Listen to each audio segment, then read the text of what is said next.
You guys are wondering about what the intro to professional nursing is, aren't you?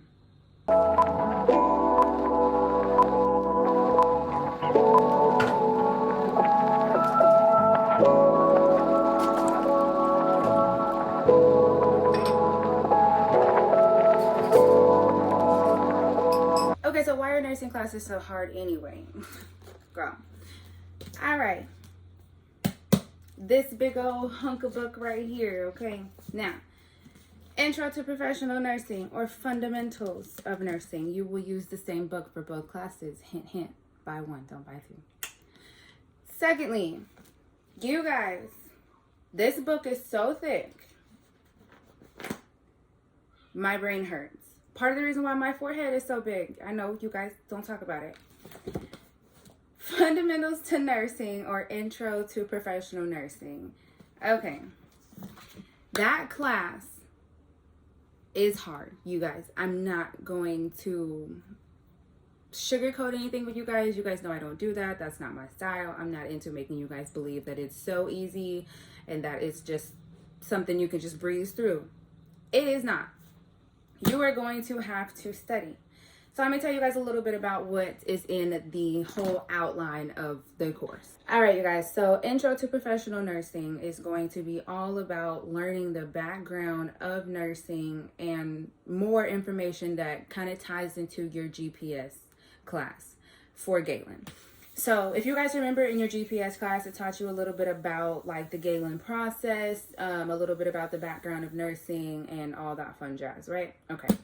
So now this class is going to give you more information on what specifically it is about in the history of nursing.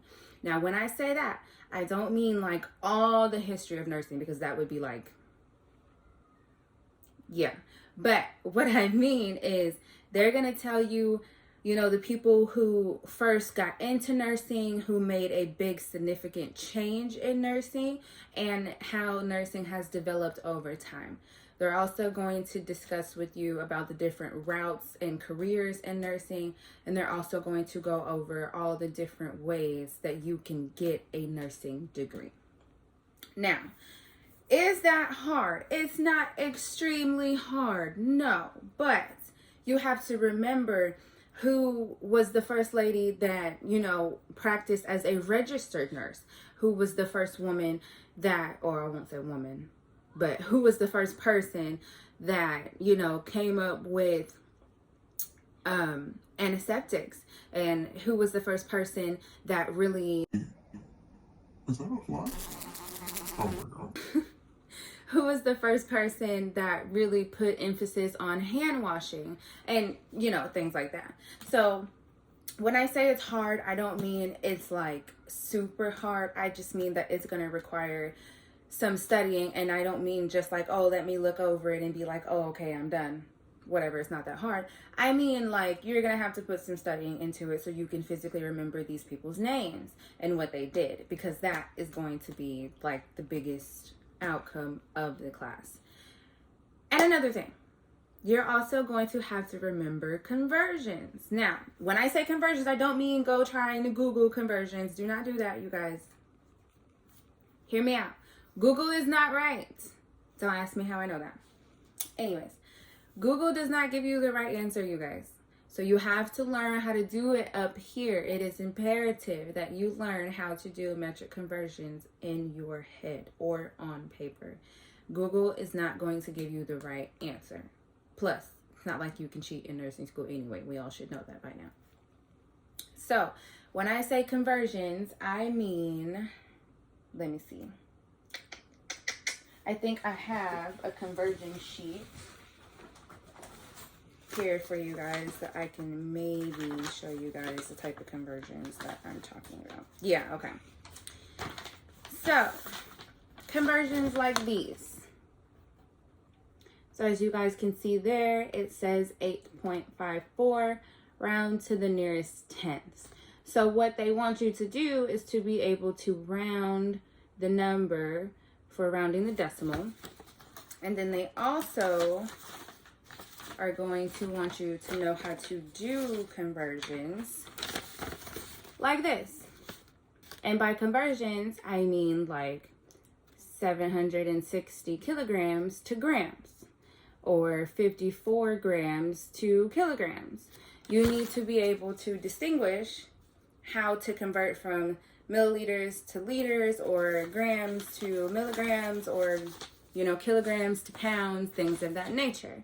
So for an example, you need to know that for every 1 kilogram is 2.2 pounds, or that there are 1,000 grams, 1 gram is 1,000 milligrams, or that, you have 2.54 centimeters in an inch. You need to know the conversions. Another tricky one is that there are 1 kilogram is 2.2 pounds, or 454 grams. That's something that you need to be able to distinguish. Or that 1 tablespoon is 3 teaspoons, or 15 milliliters. That's what I mean. You guys have to know how to do these conversions, you guys. It is imperative. They are going to test you on them. And you get 3 tests throughout this class. This class I'm talking about, again, is Intro to Professional Nursing. And if you do not pass those conversion tests, you do not pass the class. It is part of your grade, and they are heavily graded. Although you have to maintain a 75 or higher in the class, you also cannot fail those conversion tests. Okay? Okay. Now, back to this. Throughout this book, I'll just go into the first unit here, right? Now, earlier when I said that you needed to know like the people and what they've done, what I meant by that is like this, for example. These ladies right here, you need to know what they've done. You also would need to remember the different ways to getting a registered nurse degree, or the different routes that you can take in getting a nursing degree or going higher in the nursing field, like a bachelor's or a master's or a doctorate, or the, branches off of it, like a nurse midwife or a CRNA, which is a certified registered nurse anesthetist, all the different options that you have in the nursing field. You also need to know, which they will teach you in this class, is your Nurse Practice Acts, autonomy, your code of ethics, licensure, higher education, like I mentioned already. Those are all the things that they're going to teach you in this course. So this book right here is not only used for intro, but it is also used for your fundamentals of nursing course. Now, I can't talk about that course yet because I can't tell you guys how to pass that course yet. So let's get into passing Intro to Professional Nursing. All right, you guys. So to pass Intro to Professional Nursing, like I've been saying, this whole video is to study. The only way that you are going to pass this course is to study. You have to know those metric conversions. This class is going to teach you other things outside of metric conversions, but one of the main things is metric conversions. Like I said, those 3 tests throughout the quarter, the 12-week quarter, are heavily graded, and you have to pass them. You do get, a second chance to take the test. If you don't pass the first time, you do get second chances with all 3 tests, but you have to pass them. If you don't pass them in the first 2 tests, then they really determine whether you're going to pass or fail the class. You also need to make sure that you are not only studying, but that you're understanding the information. If you are not understanding the information, you're basically just trying to force yourself to remember something. And that, for me, has been very hard. I don't know if there's other people like that out there who had a hard time in nursing school until they realized that if they just tried to understand something, then it stayed longer in their mind than trying to just memorize it. Trust me, you guys. If you do not understand something, you can use your student success center to get a better understanding. You can go to tutoring, you can use your library source, you can ask your professor or your instructor for more information about it. It is imperative that you understand the information and not just memorize the information. All right, you guys, that is it for today. That is what I have on your Intro to Professional Nursing course.